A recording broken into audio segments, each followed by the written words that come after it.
In this video, I'm going to teach you how to open a Crypto.com account. Whether you're new to crypto or switching platforms, this guide walks you through every step. Let's get started.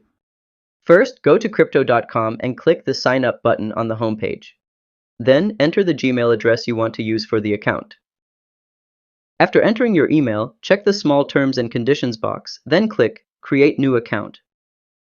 Next, you'll start a four-step verification process. The first is email. Go to your inbox and open the message from Crypto.com, then click Create New Account again to confirm. Then, you'll verify your phone number, select your country, and enter your mobile number. Click Receive Verification SMS, then input the code you received to continue.